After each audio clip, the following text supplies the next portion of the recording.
అంటే వైసీపీ క్యాడర్‌లో అలాంటివి చేయరండి.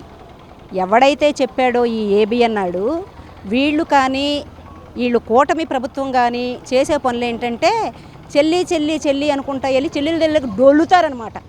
చెల్లి అనుకుంటూ చెల్లెళ్ళతో కాపురాలు చేసే ఎదవలు కనుక, చెల్లెళ్ళతో తిరిగే ఎదవలు గనక భార్యల్ని కూడా చెల్లెళ్ళు అని చెప్పుకుంటారని ఎదటోడి మీద చెప్తాడు. అంటే ఏంటంటే తను చేసే నీచపు పనులు ఎదటోడి మీద రుద్దే రకం ఎవరయ్యా అంటే కూటమి ప్రభుత్వంలో ఉన్న పెద్దలు, ఈ ఏబిఎన్ ఆంధ్రజ్యోతికి మెయిన్ ఉన్నాడు చూసారా దరిద్రుడు, ఆ దరిద్రుడు. మరి ఆర్కే గారు ఏంటో మరి ఆంధ్రప్రదేశ్ అంతా తెలుసు. ఏబిఎన్ ఛానల్ అంటేనే ఆర్కే అందరికీ తెలుసు. కానీ ఆయన స్వభావం ఏంటో, ఆయన ఇదేంటో అందరికీ తెలుసు. కానీ ఆయన ఎందుకు అట్లా మహిళల గురించి అట్లా మాట్లాడుతున్నారో, జగన్మోహన్ రెడ్డి గారినే ఈ తెలుగుదేశం పార్టీ ఏబిఎన్ వీళ్ళు టార్గెట్ చేస్తున్నారు. అంతే తప్ప ఇంకో వేరే విధంగా టార్గెట్ జగన్ గారిని అనేది టార్గెట్ చేయలేరండి.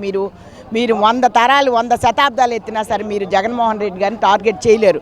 మీరు మహిళల గురించి అంత విమర్శించే అంత అవసరం అసలు లేదు మీకు.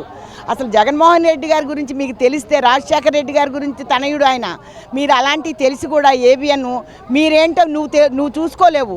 నువ్వు ఎంత నీచమైన ఏబిఎన్ ఛానల్ అంటే ఎక్కడ ఉండనటువంటి ఛానల్ నీ ఛానల్. అలాంటిది నీ ఇష్టానుసారంగా ప్రవర్తించి, నీ ఇష్టానుసారంగా నువ్వు స్లిప్స్ రాసుకొని, నీ ఇష్టానుసారంగా ప్రవర్తించి, నీ జర్నలిజంతో నాశనం చేసి నువ్వు అన్ని ఇష్టానుసారంగా చేస్తే కుదరదు.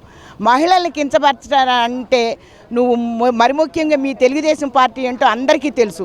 కానీ మీరు మూకమ్మడిగా మీరు అందరు కలిసి చేసి దాన్ని అసభ్యంగా చిత్రీకరించి మహిళల్ని అనవసరంగా కించపరుస్తున్నారు.